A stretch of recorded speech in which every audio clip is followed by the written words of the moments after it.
नमस्कार दोस्तों, मैं किस्साबाज वाला लेकर आया हूँ विलियम शेक्सपियर द्वारा रचित कई कहानियों का एक अनोखा मिश्रण। दोस्तों, आपको अगर हमारी कहानी पसंद आए तो इसको लाइक, सब्सक्राइब और शेयर जरूर करें। तो आइए बिना देर किए शुरू करते हैं हम आज की कहानी। आज की कहानी का शीर्षक है मैकबेथ। पूर्व काल की बात है।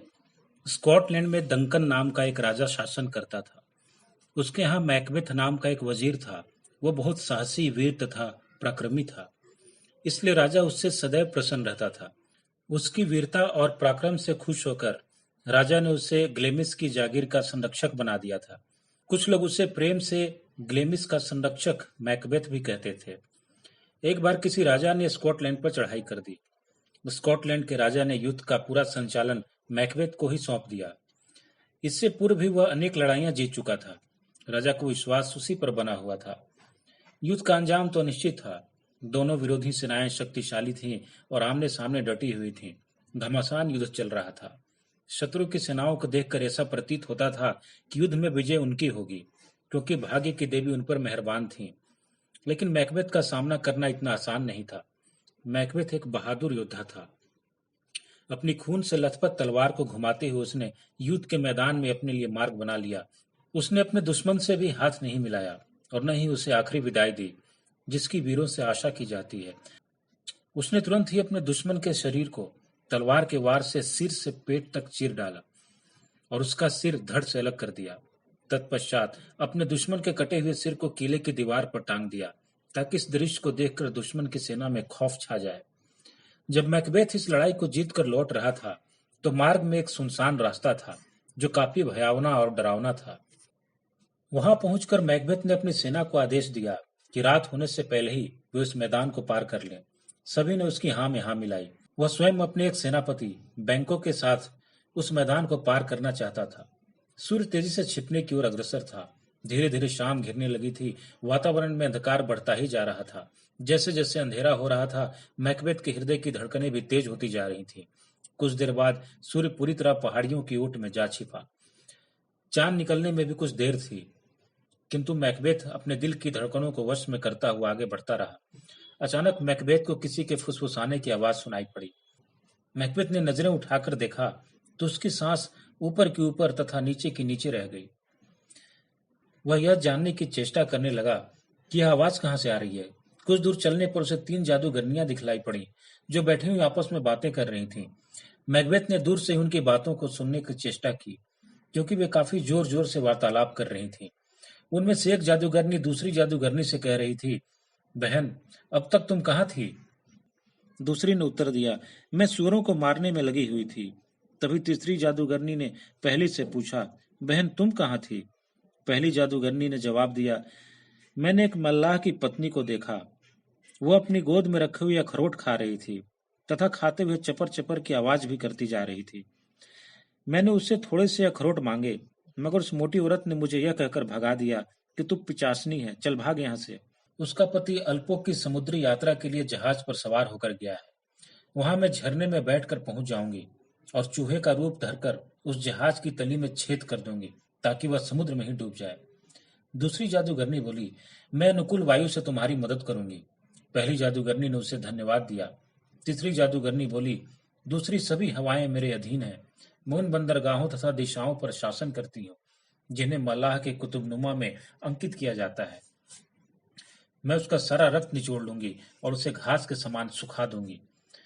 मैं उसके नेत्रों से नींद छीन लूंगी। वह एक अभिशप्त व्यक्ति की तरह जीवन गुजारेगा। वह धीरे धीरे सूखता चला जाएगा। उसका जहाज डूबेगा तो नहीं, परंतु वह भयंकर तूफान से नष्ट हो जाएगा। देखो मेरे पास क्या है। पहले मुझे देखने दो। दूसरी जादूगरनी बोली, मेरे पास एक जहाज चालक का अंगूठा है, जो समुद्री यात्रा पर जाते समय नष्ट हो गया था। तभी ढोल बजने का स्वर उनके कानों में पड़ा। उसकी आवाज सुनते ही तीसरी जादूगरनी कहने लगी, मैं ढोल की आवाज सुन रही हूँ। इससे साफ जाहिर है कि मैकबेथ युद्ध से लौट रहा है। तीनों जादूगरनियां एक साथ कहने लगीं, हम 3 जादूगरनियां हैं। हम पृथ्वी तथा आकाश में भ्रमण करती हैं। हमारे पास जादुई शक्तियां भी हैं।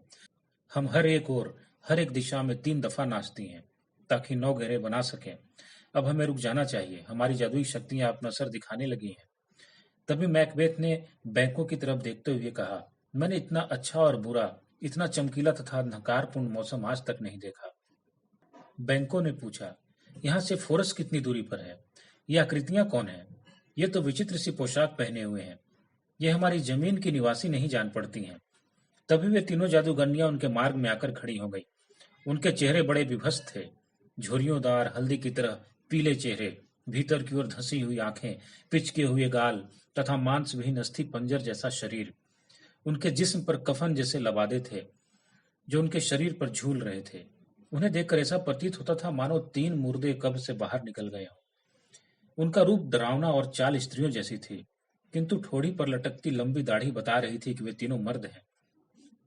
इन डरावनी आकृतियों को देखकर मैकबेथ के मुंह से चीख निकलने ही वाली थी कि एक छाया ने अपनी सूखी लकड़ी जैसी उंगली होठों पर रखकर उसे खामोश रहने का इशारा किया।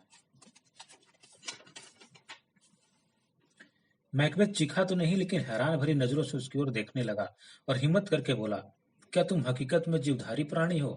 क्या तुम मनुष्यों के प्रश्न का उत्तर दे सकती हो?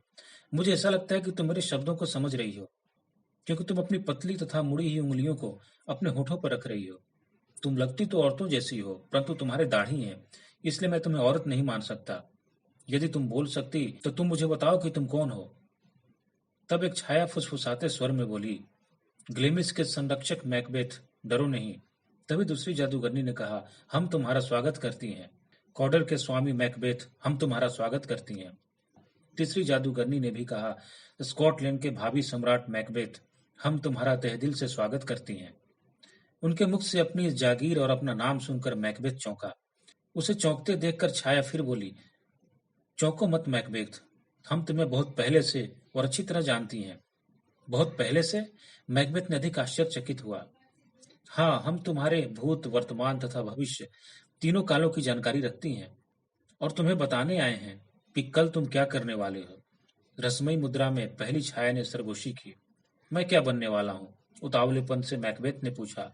इस बार दूसरी जादूगरनी ने जवाब दिया, कॉडर की जागीर के संरक्षक और कुछ समय बाद स्कॉटलैंड के राज सिंहासन के अधिकारी। क्या कहा? बुरी तरह चौंक उठा मैकबेथ। स्कॉटलैंड के सिंहासन का अधिकारी? क्यों? छाया ने पूछा, क्या तुम्हें उन्नति पसंद नहीं है? उन्नति करना कौन नहीं चाहता? वीर तो जीते ही उन्नति के लिए हैं, उसने प्रत्युत्तर में कहा। दूसरी जादूगरनी बोली, तो तुम्हारी यह इच्छा अवश्य पूरी होगी, मगर मुझे तुम्हारी बात का विश्वास नहीं होता। मैकबेथ ने कहा। इसका कारण? उसी छाया ने पूछा।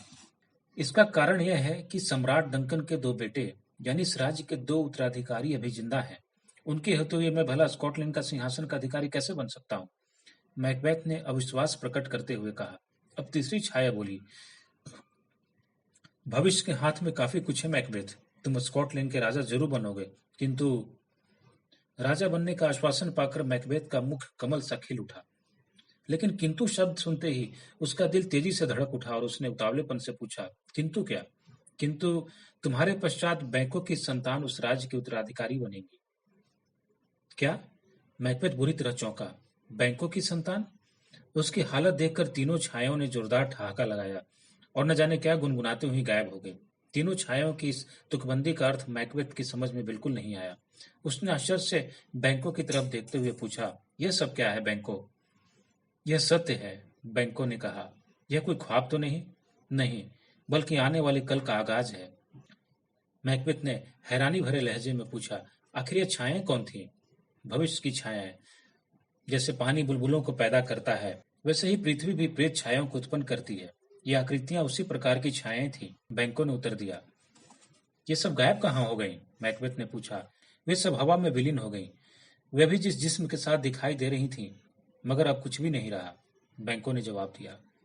मैं चाहता था कि वे कुछ देर और ठहरती और मेरी जिज्ञासा को शांत करती, मैकबेथ बोला। क्या ये वही जादूगरनियां थी जिनके बारे में हम बातें कर रहे थे, अथवा हम लोगों ने उन बूटियों को खा लिया है जो इंसान को पागल बना देती हैं तथा मनुष्य की बुद्धि को नष्ट कर देती हैं? बैंको ने पूछा। मैकबेथ ने उसकी तरफ देखते हुए कहा, तुम्हारे बच्चे राजा बनेंगे। तुम स्वयं भी तो राजा बनोगे। बैंको ने उसकी ओर देखा। मैकबेथ ने हैरान होकर पूछा, क्या मैं आने वाले वक्त में कॉडर का संरक्षक बनूंगा? पर इसका निर्णय तो मेरी तलवार करेगी। वीर भाग्य के भरोसे नहीं रहते, उनके लिए एक इशारा ही काफी होता है, और वह संकेत आज मुझे मिल चुका है। तभी मैकबेथ की दृष्टि सामने से आते हुए 2 व्यक्तियों पर पड़ी जो उसी ओर चले आ रहे थे। ये लोग कौन हैं? मैकबेथ ने उनकी तरफ देखते हुए पूछा। अरे ये तो रॉस और एंगस हैं। बैंको ने उन्हें पहचानते हुए कहा। रोज उनके करीब आते हुए बोला, मैकबेथ, महाराज तुम्हारी कामयाबी को सुनकर बहुत प्रसन्न हुए। तुम्हारे साहसिक कारनामों को सुनकर वह आश्चर्यचकित रह गए। वह खुले दिल से तुम्हारी वीरता की तारीफ करना चाहते हैं। उन्होंने युद्ध भूमि में तुम्हारी वीरता की बड़ी प्रशंसा सुनी है। संदेश वाहक ने वहां की एक एक बात महाराज को बताई है। उसने महाराज को यह भी बता दिया कि तुमने किस तरह शत्रु की सेना में घुसकर घमासान युद्ध किया और युद्ध के भयानक दृश्य से भी तुम बिल्कुल डरे नहीं। यह मेरे लिए सौभाग्य की बात है जो महाराज मेरे विषय में ऐसा सोचते हैं, मैकबेथ ने आदरपूर्वक कहा। युद्ध के मैदान में संदेशवाहक जल्दी जल्दी उन्हें खबर पहुंचाते रहे। तभी एंगेस आगे बढ़कर बोला, हम महाराज की तरफ से तुम्हें धन्यवाद देने आए हैं। हमें महाराज के सम्मुख तुम्हें ले जाने के लिए भेजा गया है। महाराज तुम्हारी वीरता तथा श्रेष्ठ सेवाओं के लिए तुम्हें पुरस्कृत करेंगे।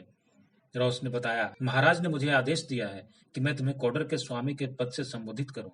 यह तुम्हारी प्रतिष्ठा का प्रथम चरण है जिससे तुम्हें भविष्य में सम्मानित किया जाएगा। इसलिए मैं नए ओहदे से तुम्हारा अभिनंदन करता हूँ क्योंकि तुमने इसे हासिल कर लिया है, एंगस ने कहा। बैंको रॉस और एंगस के मुख से यह सब सुनकर आश्चर्यचकित रह गया। वो मनी मन सोच रहा था कि जादूगरनियों की पहली भविष्यवाणी तो सच साबित होने जा रही है। उसे उनकी सारी बातों पर यकीन होने लगा था। मैकबेथ ने उनसे पूछा, मैं यह भली भांति जानता हूँ कि कॉडर का अधिपति अभी जीवित है और महाराज की कृपा का पात्र है। तुम उसका पद मुझे क्यों देना चाहते हो? एंगस ने बताया, इसमें कोई शक नहीं कि कॉडर का अधिपति अभी जीवित है, किंतु वह मृत्युदंड की प्रतीक्षा कर रहा है जिसके लिए यह सजा उपयुक्त है क्योंकि उसने राजद्रोह जैसा अक्षम्य अपराध किया है। मैं निश्चित रूप से नहीं बता सकता कि उसने सरेआम नॉर्वे के राजा के द्रोह को बढ़ावा दिया था या गुप्त रूप से उसके सैनिकों की मदद की थी, अथवा इन दोनों तरीकों से ही हमारे राज्य को नष्ट करने का प्रयास किया था। उसने राजद्रोह को भड़काने का जुर्म स्वीकार कर लिया है। इसी कारण उसका दुखद पतन हुआ है। इतना कहकर उन्होंने वहां से जाने की आज्ञा मांगी और अपनी राह पर चल दिए। मैकबेथ के मस्तिष्क में अब विचारों का अंधड़ चल रहा था। उसने मन ही मन सोचा, मैं ग्लेमिस और कॉडर का अधिपति बन चुका हूँ। भविष्य में हो सकता है कि मेरे राजा बनने की भविष्यवाणियां भी सच हो जाएं। वह इन्हीं विचारों में तल्लीन था। तभी बैंको ने उसे झिझोड़ा। क्या सोचने लगे मैकबेथ?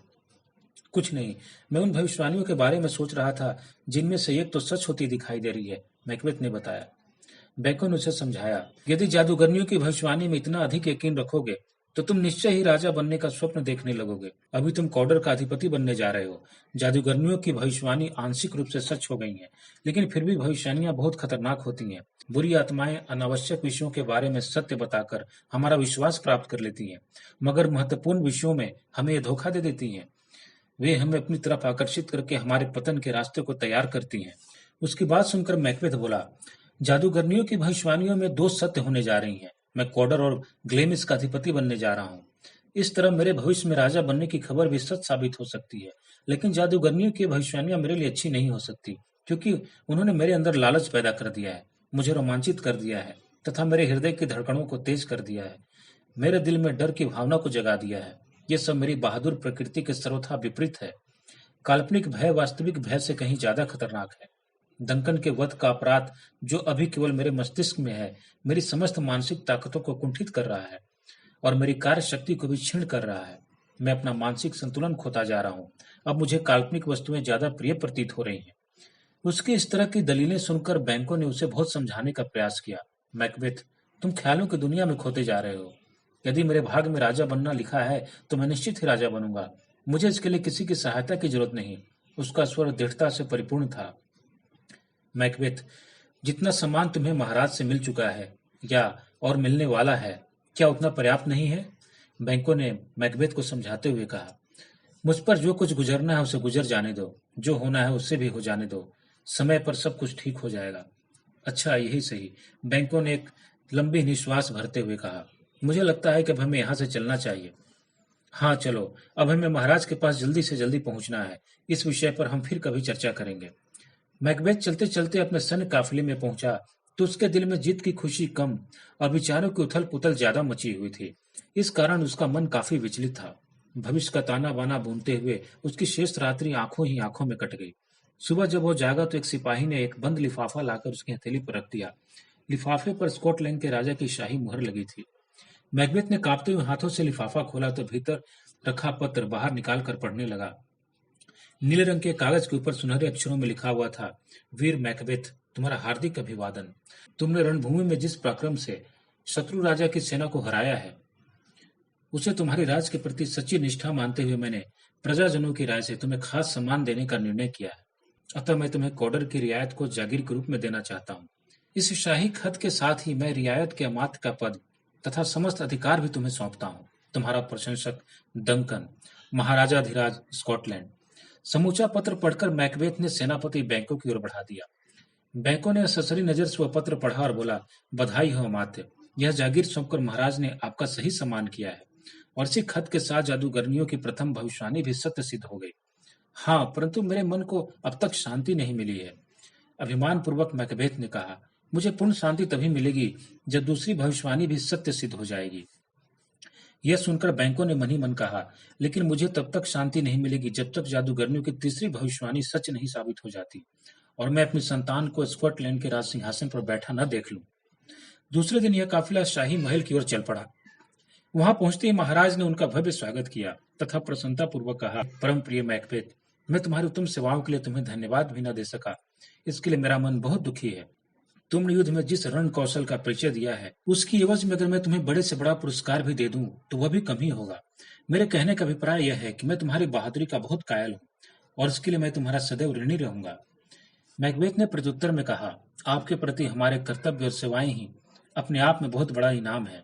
हमारे महाराज होने के नाते हमारी सेवाओं को प्राप्त करना आपके अधिकार क्षेत्र में है। हमारा तो सच्चा कर्तव्य यह है कि आपकी आज्ञा का पालन करें तथा आपकी खिदमत में लगे रहें। प्रेम और सम्मान की भावना के साथ आपके प्रति वफादार रहना ही हमारा फर्ज बनता है। महाराज ने मैकबेथ की बात सुनकर बैंको की तरफ देखते हुए कहा, हम भी तुम्हारा स्वागत करते हैं बैंको। हम चाहते हैं कि तुम भी खूब फलो फूलो। तुमने भी मैकबेथ की भांति एक महान कार्य किया है। हम तुम्हारी सेवाओं तथा वफादारी की प्रशंसा करते हैं। तुम भी मेरे पास आओ। महाराज, मैं जो कुछ भी आपकी कृपा से इस जीवन में हासिल करूंगा, उसका संपूर्ण श्रेय आपको ही होगा। मेरी सभी उपलब्धियां आपकी ही होंगी। बैंको, आज मैं इतना अधिक खुश हूं कि मेरी प्रसन्नता अश्रुओं के माध्यम से अपने आप को अभिव्यक्त करना चाहती है। पुत्रों, संबंधियों और सामंतों, आप यह जान लें कि मैकलम जो मेरा बड़ा पुत्र है, मेरा उत्तराधिकारी है, वो आज से कम्बरलैंड का युवराज होगा। इसके साथ उन सब व्यक्तियों को भी सही सम्मान दिया जाएगा जो उसके पात्र होंगे। अब हमें इनवरनेस के लिए प्रस्थान करना है। इतना कहकर महाराज ने अपनी बात को समाप्त कर दी। महाराज की बात सुनकर मैकबेथ बोला, मेरे विश्राम के पल और भी दुखदायी होंगे अगर मैं उन पलों का आपकी सेवा में नहीं लगूंगा। मैं स्वयं वहां पहुंचकर अपनी पत्नी को यह शुभ सूचना देना चाहता हूँ कि महाराज हमारे किले में पधार रहे हैं। अब मुझे यहाँ से जाने की अनुमति प्रदान करें।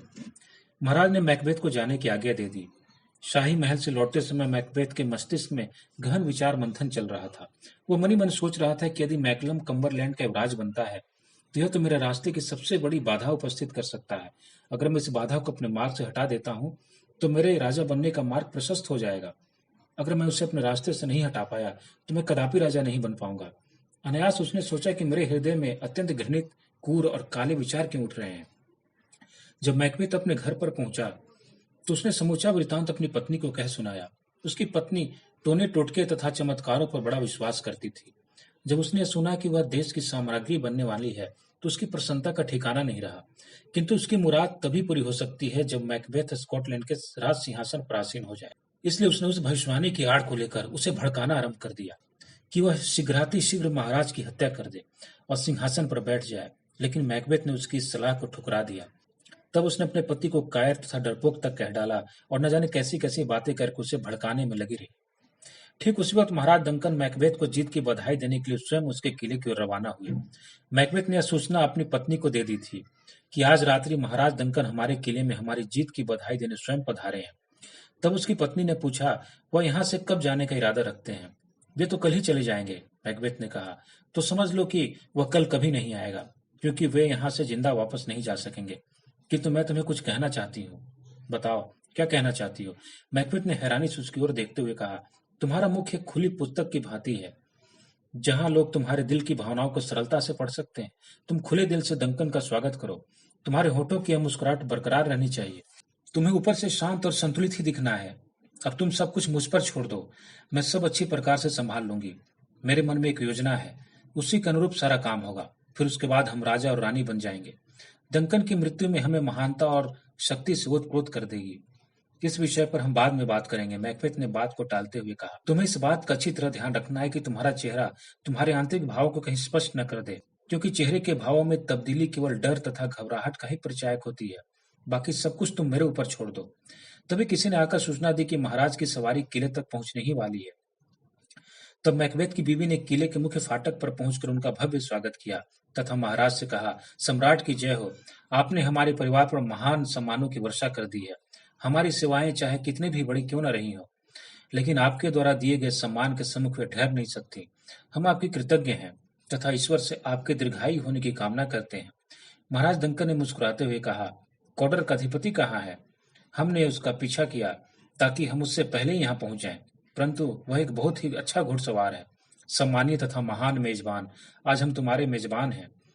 महाराज, हम और हमारे सेवक तथा जो कुछ भी हमारे पास है वो सब आपका ही तो है। आप जब भी चाहें हमसे इसे वापस ले सकते हैं। ये सब आपकी ही धरोहर है। हम तो आपके अनुचर हैं।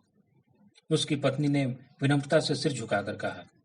महाराज बोले, मुझे अब जल्दी से मैकबेथ के पास ले चलो। हमें अभी उस पर सम्मानों की बरसात करनी है। क्षमा चाहती हूँ महाराज, वह अभी आपके सम्मुख नहीं आ सकते।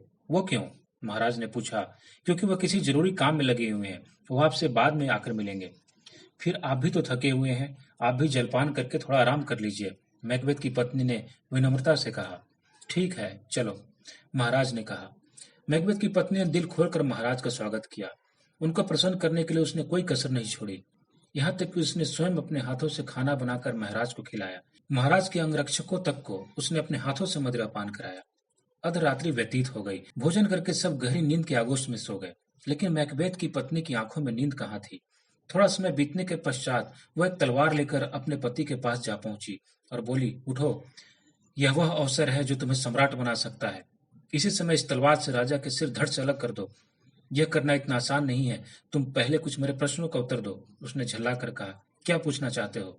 पत्नी ने असमंजस से पूछा। मैकबेथ ने कहा, वे लोग क्या कर रहे हैं? उन्होंने अपना डिनर खत्म कर लिया है और तुम कमरे से बाहर क्यों आ गए? पत्नी ने हैरानी से मैकबेथ की ओर घूर कर देखते हुए पूछा। मैकबेथ ने उसकी बात को नजरअंदाज करते हुए प्रश्न किया। क्या उन्होंने मेरे बारे में पूछा था? क्या तुमको किसी ने यह नहीं बताया कि उन्होंने तुम्हें भी पुकारा था? उसकी पत्नी ने उसे याद दिलाया। वह कुछ सोचते हुए एक लंबी निश्वास भरकर कहने लगा, मैं एक बात सोच रहा था। क्या? मुझे शीघ्र बताओ, पत्नी ने पूछा। हमें महाराज की हत्या से खतरनाक कार्य थोड़े दिनों के लिए टाल देना चाहिए। उन्होंने अभी तो मुझ पर सम्मानों की बरसात की है। मैंने अभी जनमानस में लोकप्रियता हासिल की है। मैं उनकी हत्या करके उसे व्यर्थ नहीं जाने दे सकता। उसकी पत्नी हुंकार भरती हुई बोली, तुम कहीं उस वक्त नशे में चूर तो नहीं थे जब तुमने मुझे सम्राट बनने की ख्वाहिश बताई थी? क्या तुम इस बीच तुम्हारी इच्छा मर गई? क्या तुम्हारा नशा हिरन हो चुका है? मैं भविष्य में तुम्हारे प्रेम पर भरोसा नहीं कर सकूंगी, क्योंकि तुम्हारी इच्छा की तरह यह भी अस्थिर है। क्या तुम उस काम को करने से डरते हो जिसकी इच्छा तुम्हारे हृदय में जागृत है? कृपया इस बारे में मुझसे बात मत करो। मैं वह सब कर सकता हूँ जो एक मनुष्य के लिए संभव है।